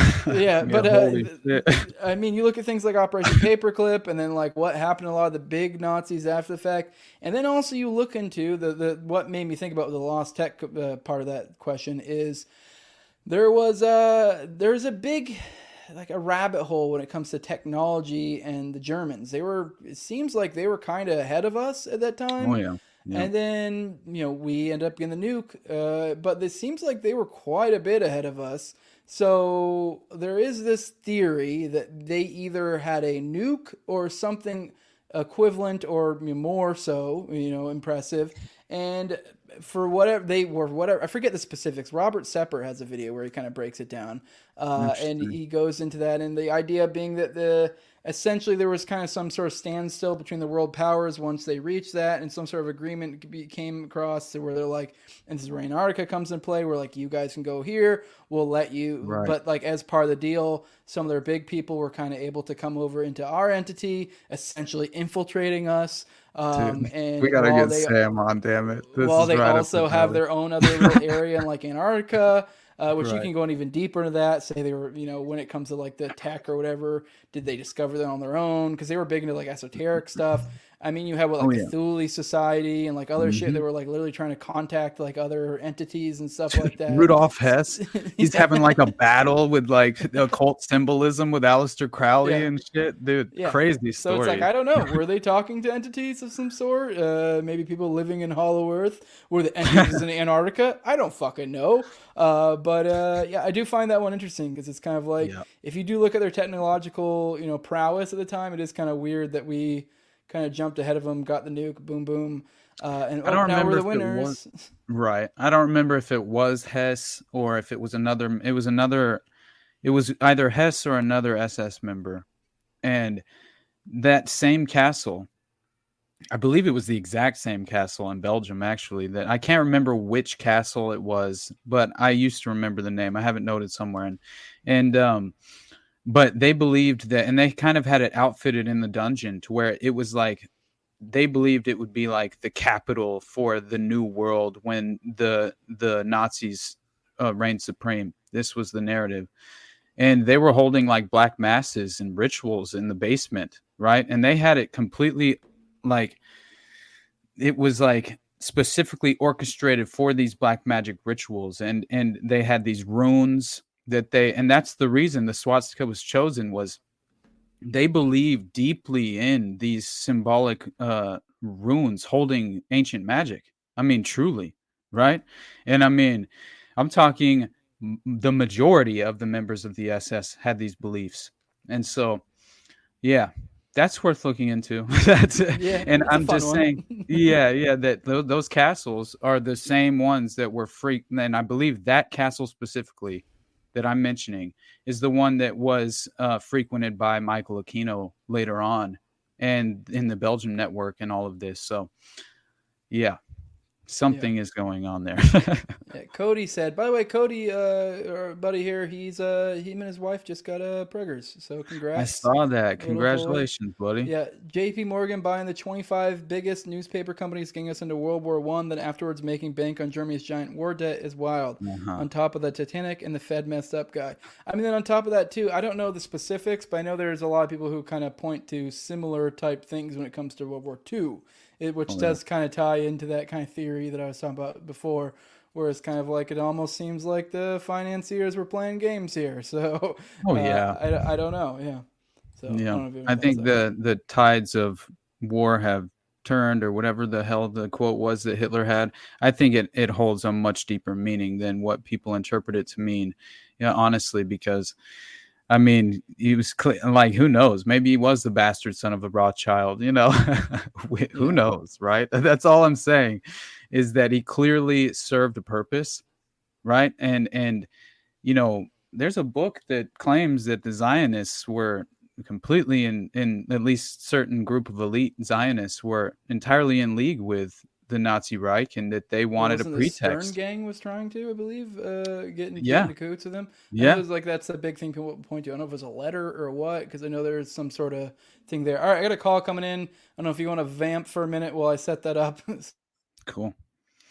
Yeah, I think it's insane that NATO has such deep ties to, well, I guess I shouldn't be so surprised, because Gladio, and of course, if you're talking an international network, then of course it's going to be tied to NATO and to some extent or another. But I just find it incredible how often NATO seems to come up in these stories, tying these different human trafficking networks, child abuse networks, all of this, and more than that, the program to kill idea, which is deeply corroborated by, like, for example, in Program to Kill with Dave McGowan. I mean, I believe there's even a whole portion about um, NATO specifically being involved with Henry Lee Lucas to a certain extent, and at the very least, he kind of introduces that idea, if I remember correctly. But I know that I noted something down that it just fits perfectly into that vein, which is a U.S. Navy psychologist who claims that the Office of Naval Intelligence. Are we good? Oh, my bad. I forgot to mute him, and I brought him on. Oh, That's why you heard him. I heard myself, I think. That's the way. Yeah. All right. You're on. You're on Already Dead with Jose and Austin. Call her. Go ahead and let us know what you got to say here, homie.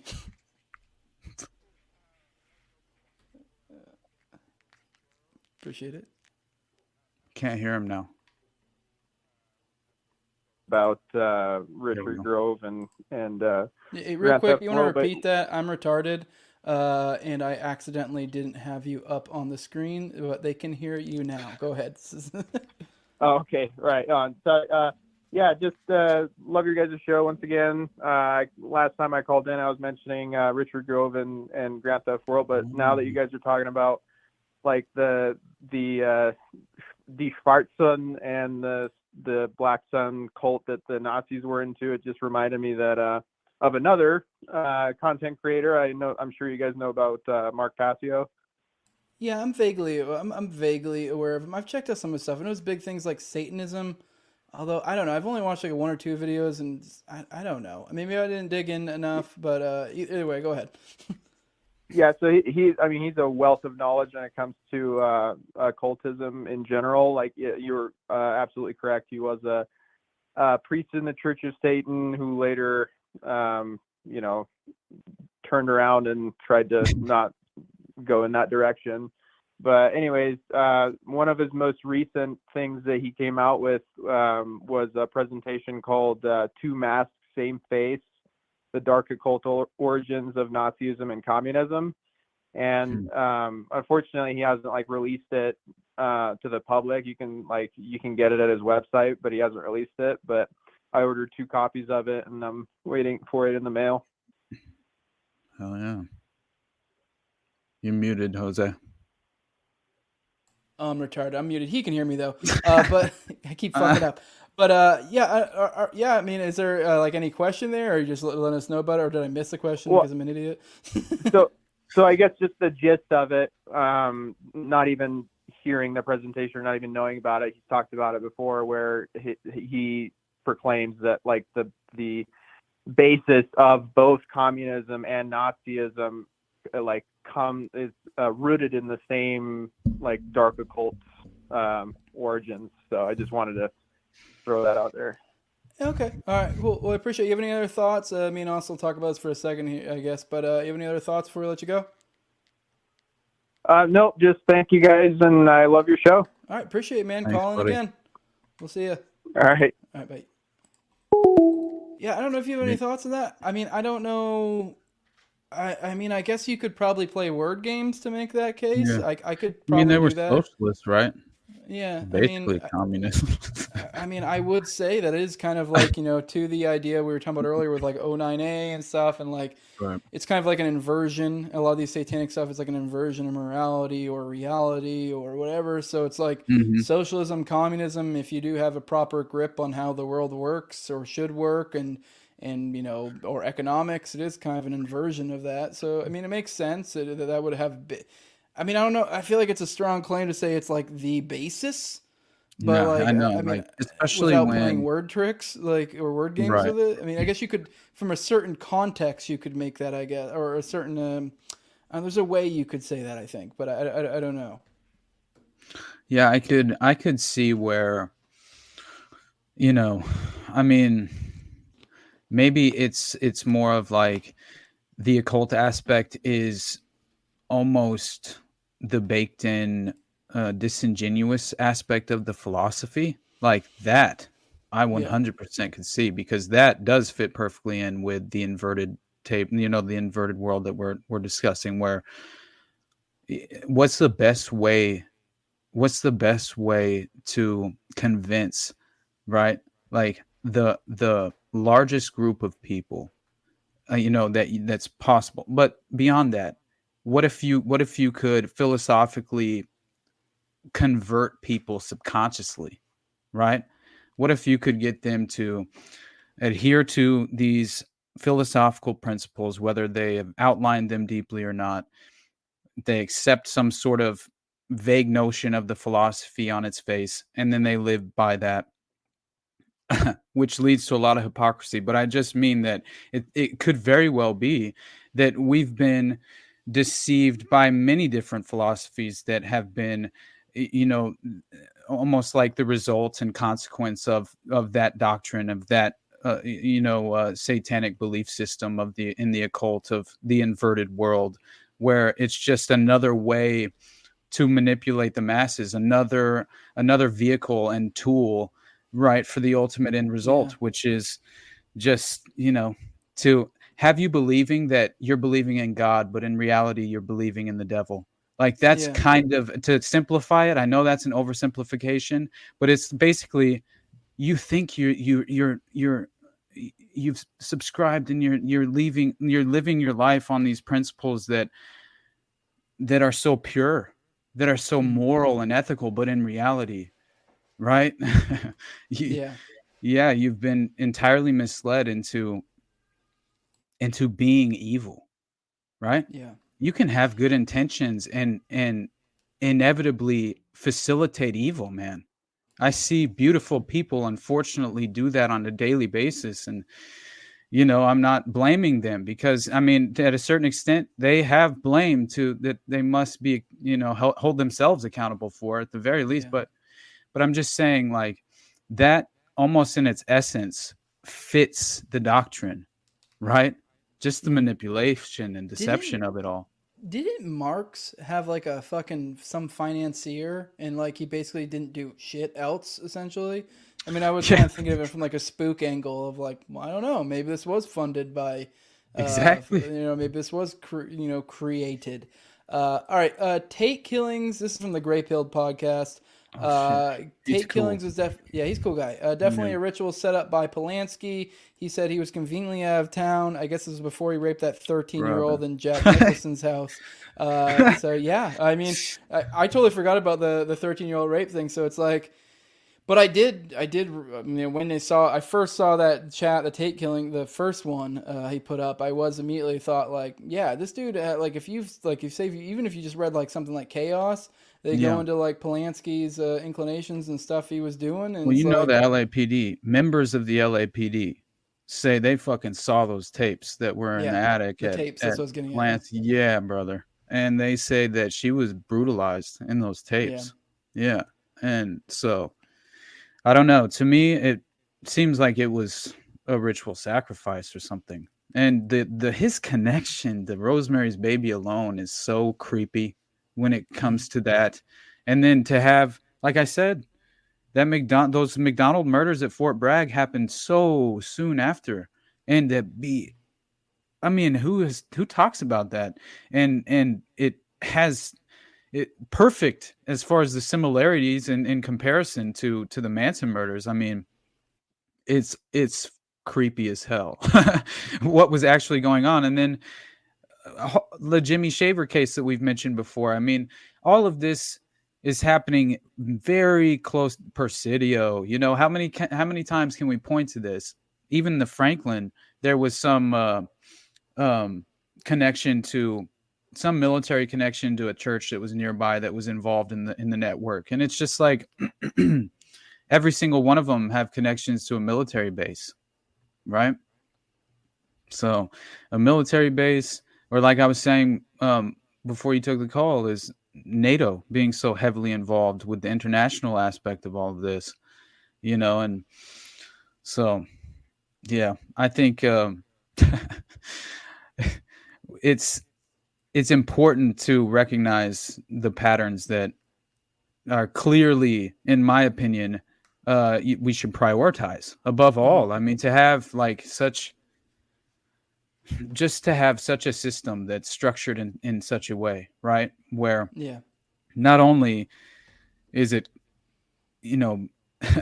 being covered up, right, by the members in authority, individuals within authority that have the ability, just like how many cases can we point to where they replace the judge, they replace the prosecutor, whatever they have to do, they infiltrate the jury, they have a playbook for that as well. That's what the False Memory Syndrome Foundation was, right? I'm doing an episode on that tomorrow, by the way. Are you really? Awesome, dude. Yep. That would be great. Jacob from Rise to Liberty is coming on the show. He put out a thread the other day that broke it down pretty well. I was like, that'll be a good template to use for an episode. But yeah, I have City Breakdancer Man. He said, "Great show, guys. I joined a bit late, but want to ask if you had a book recommendation on PatCon. I've already read Aberration of the Heartland. I'm not aware of any books that really go into PatCon, especially because it's kind of like more newer revelations. I guess newer-ish, like a decade or two. I don't think there's been a whole lot of stuff. I would recommend just digging into Jesse Trentadue because he's like kind of the source for a lot of that stuff that's come out. And then maybe I would recommend, digging into like Ken Silva's work. Like you can go to Headline USA and probably just go into the top right-hand corner of the search bar and type in like PatCon or just Ken Silva or something and just dig through his work. He's done a lot of good stuff on that. So if you're trying to find a little bit more easy way to dig into it, that might be easier to go the Ken Silva route as opposed to actually looking to primary documents with Trentadue or something. Although I think he's done a few presentations where he talks about it a little bit, so you might be luck up there. I know the first time I ever heard about it was Jesse, right? And and I'm pretty sure it was on anti-war radio or something, and KPF KLA or something with Scott, right? And I was like, who the fuck is this guy, dude? And I just immediately wrote his name down, and then that led me down the path to righteousness, my friend. No, but honestly, it was like he was the ultimate source when it came to PatCon for me. And then later on down, I mean, clearly Ken is great, and he's one of the best doing it right now, in my opinion. And the Fed Files is phenomenal, but PatCon is really the brainchild almost of Jesse's work, right? Of just exposing those assholes that killed his brother, man. But I think Scott has really done a great job over the years, giving Jesse that platform. I mean, that's the first time I ever heard about. I mean, all of that. He was supposed to come on my show a long time ago, but he's still held up in court and still under the gag order. For some reason we were under the impression he was going to be out of it later, so that's why he hasn't done really any media stuff for a long time now. He's been on a gag order under his. He recently did some new court stuff, filed the FOIA suit, because he had already, I think like 8 years ago, applied for FOIAs, never got any response. So now he's filing suit. Didn't DOJ sue him? Didn't they? pretty wouldn't be sure surprised that if they did it at I'm some point. pretty sure, dude. Like, He's been doing this for like over 20 years, so it's like he's got. It's hard to keep track of all his court cases, but the big one with the PatCon one, and this ties into the gag order, is I always want to say Dave Matthews, but it's John Matthews, who was the PatCon guy who came to I almost said Terry came to trying to do Jesse. And he's the one who came to him because I think he had put out some like documents or something. And then John Matthews like, what the fuck? How did my name get in there? And then kind of came to him and was offering him like the real story. And then along the way, he was supposed to be like a witness for him. And then he dropped out last second, told Jesse that it was due to them threatening him. I believe they were threatening to take away his VA benefits. Which is pretty for anyone who's been in the military or gone out or retired or whatever. Those are usually pretty substantial. So like, I mean, I know lots of buddies because a lot of people know I was active duty for a while. I know a lot of buddies who got out and got got disability even when they're not really that fucked up, but VA disability and be making a couple $1,000s a month or whatever, like quite a bit, depending on what rating you get. But so they essentially were, according to him, were threatening his benefits, so which would have been a huge financial hit for him. And then that turned into he brought those accusations to the court and filed a separate suit of some sort. And then they had to do a whole other thing and get some sort of other bigger judge to get involved because he's accusing the FBI of witness tampering. And when that happened, they put them under, I think all parties under a gag order. I believe. Yeah. So, I mean, I don't know. So we've still been waiting for that. I think that's been probably at least years now that's been the case. So yeah, I don't know. I just know there was a period of time I was supposed to get him on, and because it was like I think that there was supposed to be another court date coming up soon, and the idea was that that was supposed to fucking we were of the thinking that was gonna fucking be done. But all right, man, we're in an hour 50 here, so I think we're probably at a good point. We've covered a lot of topics. This was a fun one today. You want to let people know where they can find you at, and maybe whatever you're working on these days, if you got anything else coming up soon. Yeah, well, I'm finally gonna have the time. My schedule's been in like disarray, dude. I've been like, I have family coming soon, so I'm excited about that. It'll be awesome. But yeah, so I should be able to focus and finally get my new solo episode out at the very least by the weekend. So that'll be nice. Finally, I feel like I can get that out of my system. But a hint for the topic? I mean, it's pretty much in the line of these. I was basically trying to corroborate Program to Kill with all and like link it with a lot of these different cults seem to be tied to one organization and have a lot of overlapping threads. So that I'm trying to figure it out because I have like certain narratives that I want to use that fits well with these clips that I think are very unique and haven't seen the light of day as often. And I think they're kind of memory hold in a lot of ways. And that includes like David Berkowitz literally mentioning Moloch to Maury Terry in a 97 interview. And I'm like, holy shit, like, describing the doctrine that they just subscribe to. And again, like these different occult gods, they demand different sacrifices, and people have to understand that. Like this is they call it the old religion, the ancient religion. So it's clearly nothing new as far as they have deep tenets in within this doctrine that they wholly subscribe to. And so I think that it's going to be in that vein, no doubt. And I might even include something to do with these McDonald murders because she kind of triggered something in me because I'm reading it and I'm like, dude, like it just, the idea that it's so spot on perfect. And then it falls into this sort of, Gary Webb sort of, connection with what was happening with the drug running at the time. I mean, it just fits. So we'll see, but that will more or less be along the lines of what I end up coming out on the other side with. But anyway, beyond that, and I did read that the archdiocese in DC was, I was reading Montgomery Sibley, or Montgomery Blair Sibley, I think is the guy's name. He's an attorney for Deborah Jean Palfrey, the DC Madam, and he was one of her first attorneys ever. And he has been fighting since her death to get the release to basically be able to legally release all those, like, pretty much names of companies, names of individuals who were on the client list, right? And I mean, it seems like he claims, and so did she before she died, that it implicated an individual who was, one of the two people running for president in 2016 that inevitably, were the final candidates. And I found that to be interesting.